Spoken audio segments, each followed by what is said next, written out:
Welcome everybody, my name is Christian Bates and this is the Irresistible Health Show, and right next to me is a Fairfax Bolinas Road spring here in Marin County, California. Now there's a couple of these around here. There's one just like this up from this road. If we go down this road one way we hit Fairfax, if we go another way we hit Mount Tam and Bolinas. And there's a little sign here that says non-potable, and they put that up because it's basically an unkempt spring. This is also the Marin Municipal Water District, so this is also non-profitable water. However, I don't really know. This water might be really good. It might be totally Giardia free. It's probably low TDS. I didn't bring any meters with me today, but I'm sure that it's like well under 100 TDS. Now this is the actual fountain. The spring is not just behind this. This is a fountain, this trough here, I don't know, good for horses back in the day. They got a whole bunch of pipes, so probably these pipes went down to Fairfax at one point, I imagine. And I would love to drink this, but I'm just not sure because this is the fountain, and this pipe goes all the way up to the box. So you can see this wood formation. Let's look up here.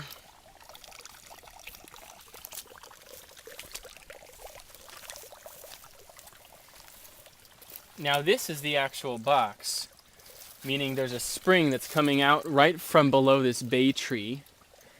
And if you look in here, it's probably dark to see, but it's boxed so that the water is held into a pool. And actually right at the eye of the spring, there's a pipe. Now this pipe looks like it's leaking. In fact, I see it going up and down a little bit. It seems to be like filling up with water, emptying. It's very unkempt, and if they did this right, by they I mean, you know, us, we can do it right. Of course, if we tried to do it, technically we would need permission since this is owned by the water district, and they're much more interested in the profit water that they made their reservoirs for. If we did it right though, we could make completely sanitary, pure spring water go right into this fountain at a very gushing rate. This water is trickling out at probably just less than a gallon per minute. Based on what I'm seeing in here, we could get it at least 2 gallons a minute. And of course, ideally this whole thing would turn into a pull-out, and we would be able to pull out our cars much more safely without having to go across the street with jugs the way we have now, because this fountain is just adjacent to the road. So in the future this will be perfected just as it was in the past. At some point in the past, I don't know, maybe a few decades ago, it was a perfect spring. Now this seems to be a real spring. This is actually more of a forest spring. Forest springs are typically the best springs for drinking because they tend to have the lowest TDS, and they're in shade. The reason springs are existing is because they like to come out in ideal conditions for water. You don't find many springs that are blasting right out into the sun, with some exceptions of some like desert springs are like that. This spring water, since I don't know if it's, you know, like Giardia free right now, I am not going to drink it. But I'm definitely going to taste it just a tiny bit and definitely put it on my face and hair a little bit.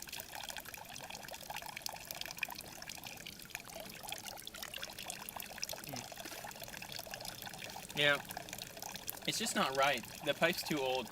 I wouldn't even take more than I just put it on my lips, really. I could smell that it needs work. Who knows? I mean, I think that some people probably drink this water, but some people get sick so regularly these days that how would they ever know whether they just got sick because they ate Thanksgiving turkey, or whether they got Giardia, or whether they just detoxed really fast. So that's this spring. What should we call this spring? I don't even know. I could look on the map. It's probably called Spring on the map. And this could be called the Southern or the lower, we could call this the lower Bolinas Fairfax Road Spring, and we're about to shoot some footage of the upper Bolinas Fairfax Spring, which is even less, it needs even more work than this one. Let's go.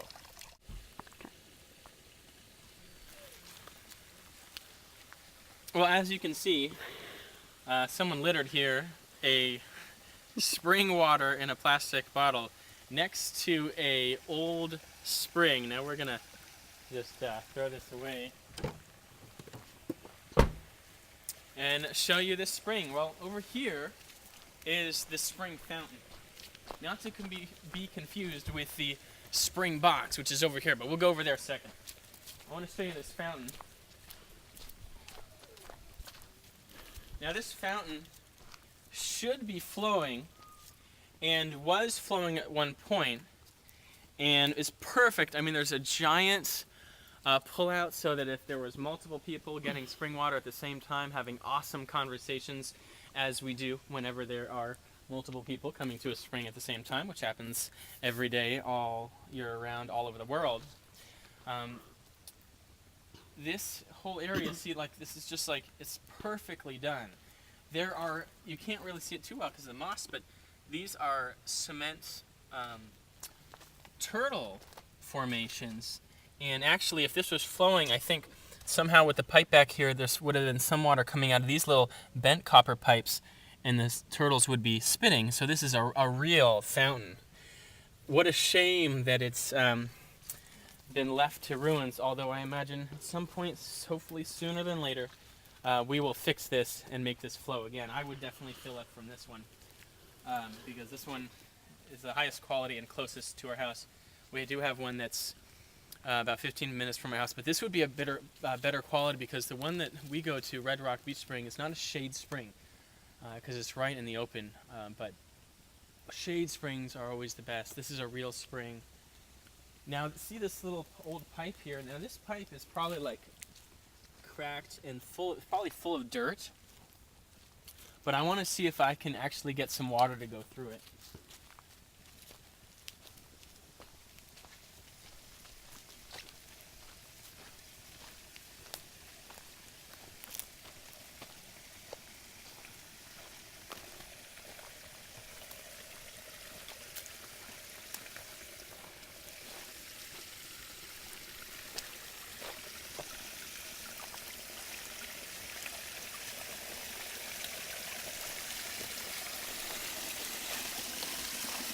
Alright, here's the spring box. Now it's literally a box. Now this is not done that well because what's happening here is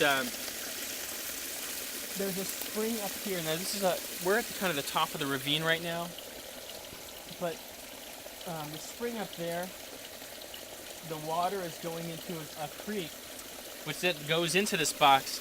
Meanwhile, it can get contaminated. Now there's spring water coming right into the box from this side over here, and this is actually the spring that they were trying to tap, but they're letting this water go in. I was here in the summer, this wasn't flowing, but this area was gushing, and the water coming out of here was not gushing. It was probably gushing as half as much as it is right now. So what's supposed to happen is that this is an overflow, and this hole right here is where this is supposed to plug into. Now I tried to make water go through this hole and come out the fountain, but I think this is plugged up somewhere. However, this water is pure, it's clean, with maybe, I mean, it might have giardia because of the creek water.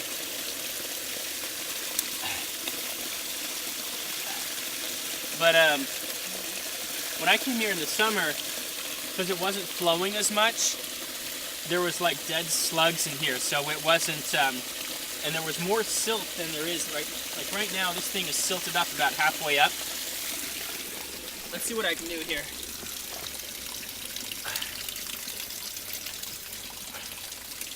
Well, this silt line is higher than this hole, so I don't know if I could actually get that hole to go. I got it to go a little bit. Anyways, I featured this spring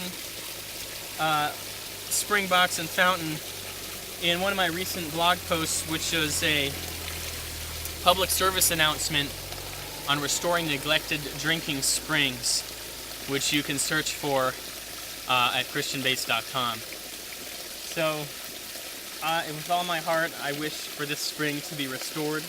This is, again, just like the last spring we were at, is a spring that's on the Marin Municipal Water District. When they installed the 3 reservoirs, I think just a few decades ago, maybe a little bit more than a few decades. That's probably around the time when these were neglected. Whereas before the reservoirs, most of it was the olden days. It was like pre-50s, where the whole industrial revolution in terms of water wasn't quite to where it is now, where the only way you could live around here is to actually live close to the springs, or have springs that are above you and correctly piped down to your house or area. Or you could also feed creek water into your house, but probably not drink that. You might have been able to drink creek water several hundred years ago. But even then, they're, before Giardia spread around the world, there was worm eggs in creeks. So ideally, spring water has always, forever, been the natural water for humans and all wild animals. But most wild animals, they don't really understand parasites. That's why so many wild animals actually die of parasites. Even though they're so wild and virile, they end up getting calcified and parasitified and are not the immortals that they could be. Whereas humans, now we understand parasites and we can adapt the longevity practices of the wild, including, and probably as the staple thing, because we're 75% water, we should be drinking the best water ever. So, can you feel me? Can you really tell that this is a temporary tragedy that we need to render the best ever again, as it was? Whenever this worked before, it was the best ever. And now that it is neglected, it needs some fixing. I could probably come here at one point and actually fix it, but you know what? I think I don't really want to do it, because that whole box needs to be completely taken apart, and a new concrete one needs to be put in. And if I tried to do that, first of all, it would be likely that a truck full of Marin Municipal employees would come along and charge me with something. But it's a beautiful fountain. I mean, look at that. It's got moss over it. Whoever did that originally was of the mindset that we are now getting back. This mindset has been lost over the last 2 generations, and our generation, which is actually several generations, my parents, myself, and my future, younger children kind of generation, we are all discovering the secrets of longevity, wild food, superfood, spring water, healing practices. And it all starts with the spring water. That should be the base of every smoothie, elixir, or even like soaking of nut and seeds, or even just when you put a little bit of water in a lower water content meal. It should always be spring water, ideally. If you can get it, you got to get it. And if you go to findaspring.com, my friend Daniel Vitalis and JS and Heidi Olander's website, you should definitely check that out immediately right now and find your local spring. Your local spring might be 10 minutes away, it might be 2 hours away, whatever it is, it's worth it. Go there, find out, try to find other springs, and if you find them, put them on findaspring.com. And be sure to, if you're in the Bay Area, be sure to tell me about them, and I'll be seeing you soon. Have the best day ever.